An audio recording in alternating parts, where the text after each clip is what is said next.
بسم الله الرحمن الرحيم.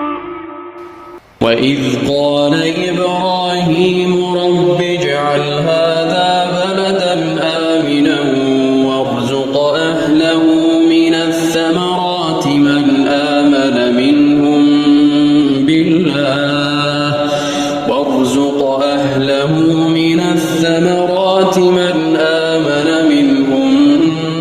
بالله واليوم الآخر قال ومن كفر فأمتعه قليلا ثم أضطره إلى عذاب النار وبئس المصير।